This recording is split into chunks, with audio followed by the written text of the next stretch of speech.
Hello, welcome to Cozy Costume Creations. Today I'm going to teach you some jewelry making techniques, and I'm just going to do a very simple, just a one strand necklace. So let's get started. Let me show you some of the tools that I like. So first off, we've got this needle, and this is a really cool needle that I love. So this is a beading needle, and it's a beading needle where the whole needle is the eye. And it comes in lots of different sizes. You can buy them in bulk, and that's really great. This is my preferred size to use too. This and maybe a little bit longer. So that's what I love. I love the versatility because I can just stick like something this thick is going to have a hard time going through a normal needle. So I could stick this thread through this. This is a stretchy cord. It's not a cord. It's circular, but not really a cord because it's not braided. But anyway, so I could use this. I could also use this flat elastic, and that would work well. So I really like the versatility because I can use it with all sorts of different threads. So I love that. And of course, it is a beading needle, and so it bends really well. It's really plasticky, and it's not like super sharp. So you can't use it for sewing very well. It's kind of hard to do that, but it's really great for beading. So that's my preferred needle to use. Let's talk about thread real fast. Alright, so this is the thread that they'll give you in all of the beading kits, and it's absolute crap. Let me show you. So it really is just like dental floss, basically.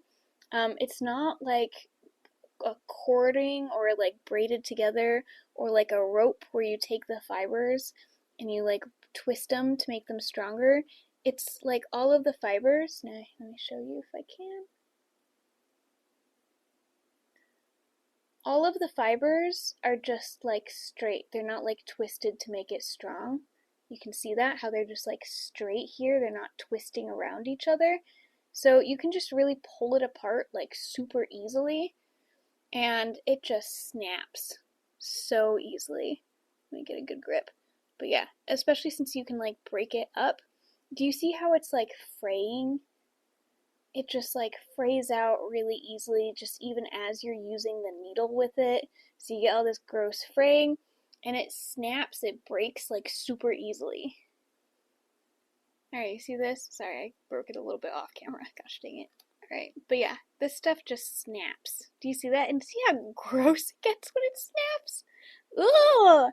You don't want to spend hours building up a beautiful piece with this thread. This thread just, yeah, it's terrible. It is no good. Alright, so snaps like none other, frays like none other, and as it goes through the beads, like if you're using a needle or like you've got the beads through this, just like the back and forth of the bead on it will just like ruin the thread. So when you see beading thread, throw it away. This stuff is crap. Yeah, so I never touch this stuff. That's like, I think I tried it once when I was a kid, and I was like, wow, I will never do that again. Now, you could just use like thread that you use for sewing. But let me show you the problem with that. Wow, that snapped like so easily. Let me show you again, right? Just normal, and this is good quality. This is Gutermann, right? Gutermann's pretty good stuff. Snaps so easy. 2 seconds. Listen, I've strained both my tendons from like here to here in both my hands, and like I can break it. You know, like this stuff is not gonna be strong either. So that's off the list. Now we've got our elastics.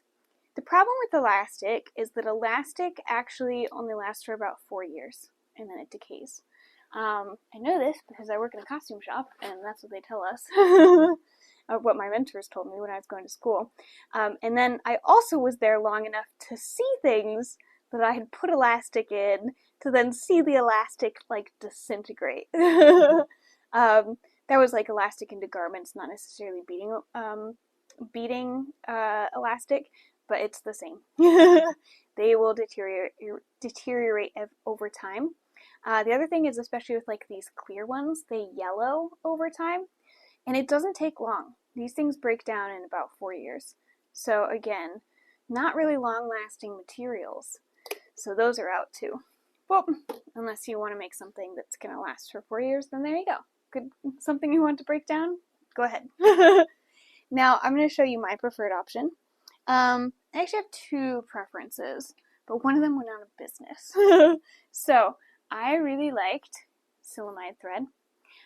Silicone thread is a hand sewing thread that is made, it is waxed thread, so it's just a thread that is then waxed, whoop, you see here, waxed skein. So it's waxed to make it a lot easier to sew with. Oh, and it really is, it's just beautiful. It's so nice to sew with. So we always do hand sewing with silicone thread, right? So it's one of my favorites because it's really easy to hand sew with because it's waxed, and that just makes it glide through your projects. So it does the same thing with beading projects, it just makes it glide through. Now let's talk about strength. Let me pull it. Actually, I'm going to grab two threads. Whoop. I think I'm going to two thread this project, but I'm just going to show you with one for right now. Put this one down. Alright, now let's try to snap this thread. First of all, it's waxed, so I can't get a good grip on it. And it is twisted, like, this is hard to break. Like, you can't be here, but trust me, that was like, this was a piece of cake to break. This stuff is crap and breaks. This, no, I'm not getting any breakage. I can pull, and I can tug, and I can do a thing, and I can get little, like, let me see. You see how around my finger I'm getting like things from like holding it, from like the pressure of pulling. So you can see like I'm getting lines on my finger from like trying to pull it, and it's not breaking, right? And I'm getting the same thing over here. Like right here, you can see that, right? So I'm clearly using a lot of pressure to try to break this, and it's not working. So it is multiple threads that are, you know, roped around each other, so that makes it stronger. That's the downfall of this thread, of they aren't actually like turned into a rope. It's just, yeah, just the threads running parallel to each other, which is not strong. I don't know, you guys have probably seen that analogy where you have like a single thread and it's easy to break, and then you wrap it around with others and it's really, really hard to break, right? Exactly. That's exactly what this is, right? Life lesson there too. Anyway, so yeah, so first of all, it's got the threads wrapped around each other, so they've created this rope. They're spun together. But this thread also has that, right? So what makes this different? Good question. I don't actually totally know. But I will tell you what is stronger. So it's got that. They both have that. But then this also has the wax. And I don't know if that's part of what makes it stronger, or also just like the thread is better quality. But either way, it's the stuff that works. So it's really long lasting. It's good, nice, strong stuff. I did this demo in my class, my jewelry and armor class, and I passed a piece of silicone around, and I got like 6 people in before someone could break it. And then I did like one other thread, and yeah, it was another like 6 or 7 people before it broke again. So again, like pretty strong flippin' stuff. So would recommend. The other threads I like to use are like button threads, so those are much thicker threads. Yeah, I like them because they're strong. Again, the more threads you have built up and twisted together, the stronger it's going to be. I like silicone because it's thin. I can use it for my tiny beading projects, but I can also use it for something big like this because it's pretty strong. But you always want to look at the size of the holes of the beads you're using, and look at the smallest bead you're using and go off of those holes. This hole is a bit small for some of the thicker threads that I would use, so I'm going to stick with silicone for this project, right? Oh yeah, with those button threads, Highmark is a brand that used to have a really phenomenal thread that was perfect for buttons, and they went out of business. Sad day for the world. Anyway, so they had the best stuff, so I'm in the process of figuring out what's the next best thing. Alright. Because I value strength in this for this project, I am going to double thread. And I'm going to see if I can double and double again. And I think I can, because I can get the full length of this project. So I have 2 threads in here that I'm going to double. So I'm going to tie a knot here at the end with these doubled up like that. Then we'll get going.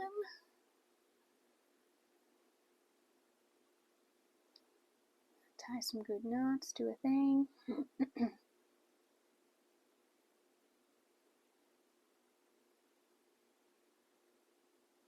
The other thing is, I do think that silicone is just, it's made for hand sewing, and so it's a lot stronger versus this, which is made for machine sewing. So it doesn't need to be as strong. Alright, so I've knotted up my end a few times, bloop, bloop. And now I'm going to show you, I've got some lobster clasps. I really like lobster clasps, they're my preference. So I've got some of these. Bloop, bloop. We've got the clasp.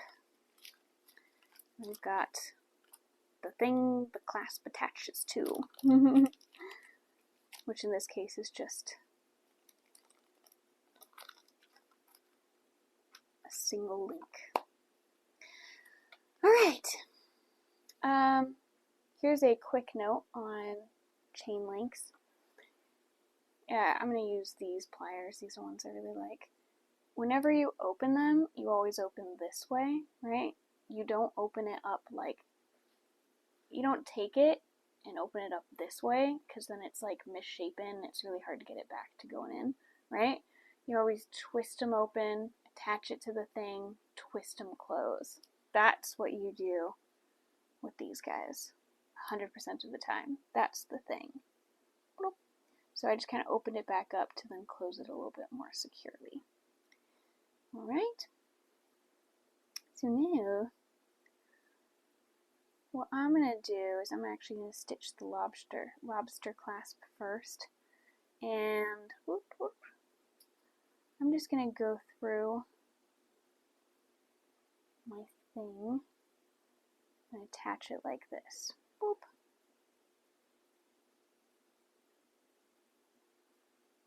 And I'm going to just like go through this a few times. So what I'm doing is I'm going through the hole, and then I'm going through the middle of my threads and pulling all of the threads tight. This is why we love silicone, because it just flows so beautifully. It doesn't get tangled. That's the great thing about wax thread, is it doesn't tangle up on itself.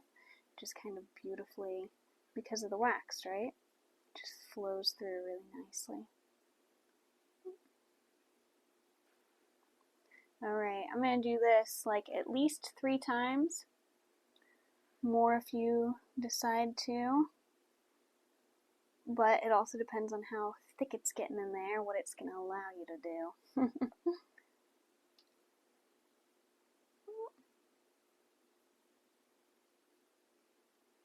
Alright, beautiful. What you can do is if you feel like this looks good enough and you're like, that look is fine for me, you can leave it. Alternatively, this is something called a crimping bead. Let me show you up close. So this is a crimping bead. Let me show you it from the other angle.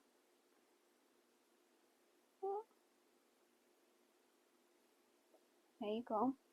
So it's this bead that you can stick on, and usually I use it to like cover my knots.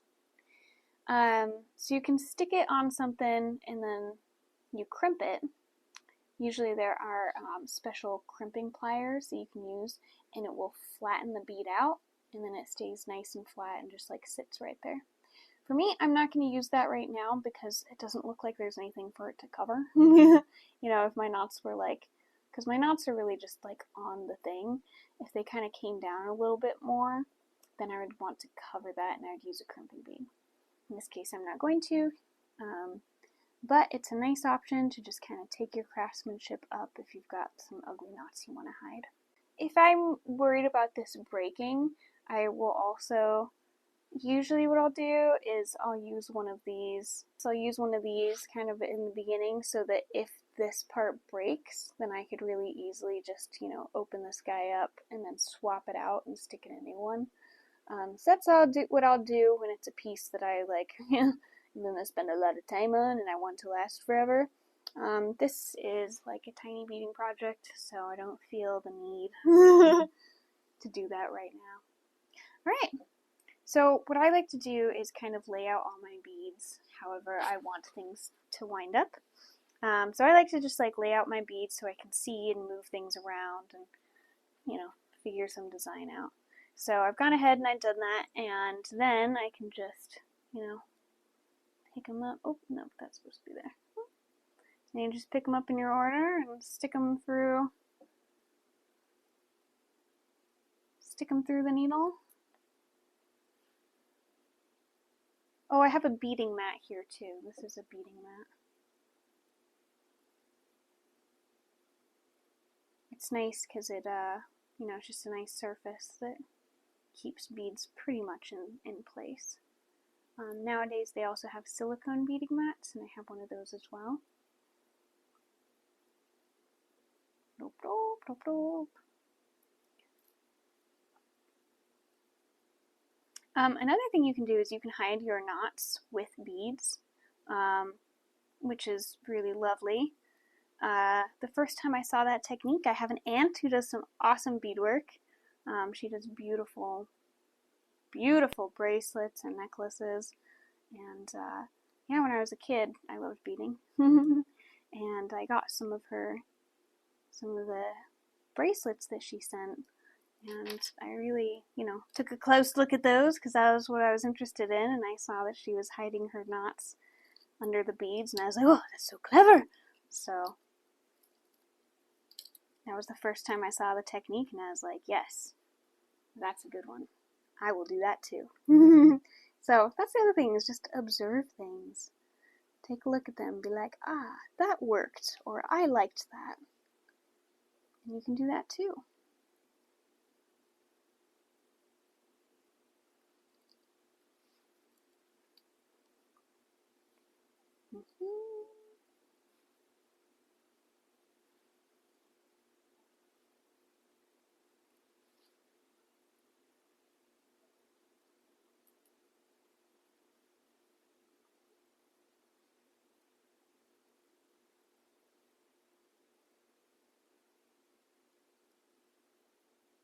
You also want to measure your neck and make sure that things will fit. So measure beforehand and then measure as you go to make sure you're getting it to be the length that is going to work for the body you are making it for. There we go. Okay, let's finish this puppy off. Alright, so I always like to give, you don't want it to be like so tight because it's going to go around a curve, right? So I like to leave just a bit of give in there. Like, I don't want it to be so tight that all of the beads are putting a lot of pressure on the thread. Like, you just want to give it a little, just back off just a tiny bit. Not a lot, because if it's too loose, your beads are just going to be sliding around, right? But just back it off just a little bit so that you're making sure it can curve around and it's got a little bit of space, right? So just that tiny bit. Maybe I'll move those up just a little bit. That's probably too much. Just a little bit so there's a bit of movement to the necklace, right? Alright, so we're going to do pretty much the same thing that we did over here. But I'm also going to add a chain as like an extension. So this is something you'll see in a lot in store-bought jewelry because they want to make it more appealing to more people and therefore fit more people. I also made this one just like a little bit less long because these were the beads I liked and I didn't like others in other orders, and I didn't have quite enough for the measurement of my neck. So I have a little extra and then a little flexibility for someone else to wear this potentially. So what I'm going to do, I'm going to grab my pliers and my other pliers. And again, we just always twist it open like that, right? I'm going to pull this guy off. Bye, friend. Thank you. We're going to stick it onto here. Grab the plier again. And for that gap, then we can kind of close the gap here. Whoop. Awesome. You can also, if you have a bit of a gap, you can grab your pliers and just kind of move it until you get it back into a position that's better, right? So those are two options.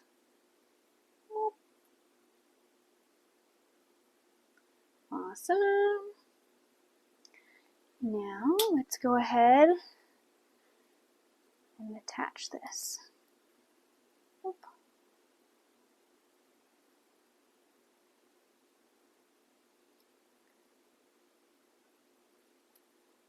I'm going to wrap it around this time before I just like went in between the threads, but this time I'm not going to do that. I'm going to kind of open it up and I'm going to just kind of slide it down to where I want it to be. Again, I'm going to give just like a little bit of extra so that there's some give to the necklace. And that little bit of give, again, makes it so it's not so tight on the thread.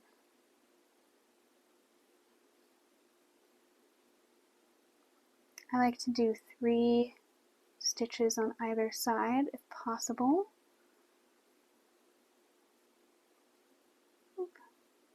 And go from this angle. I got one there, just 2 more.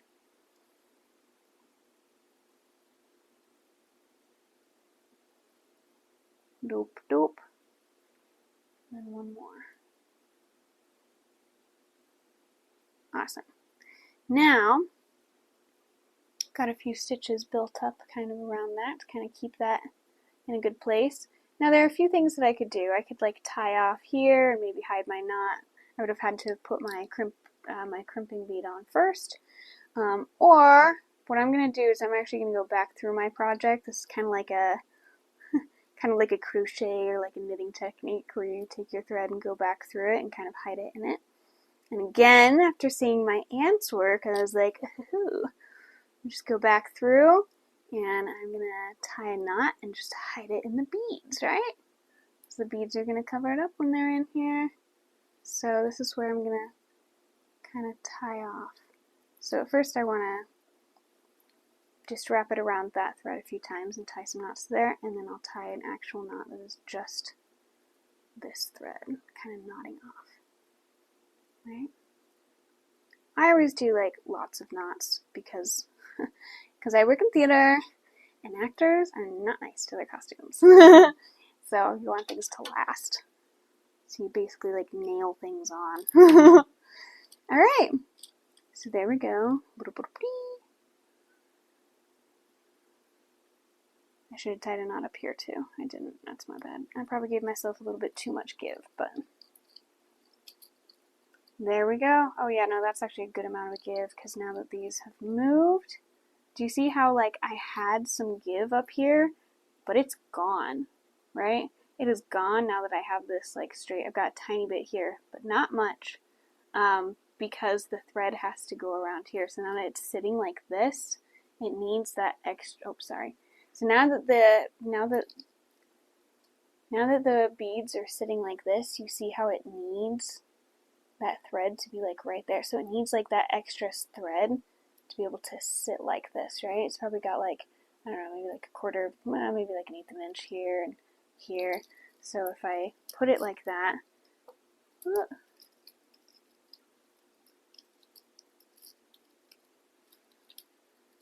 so if I put this like this,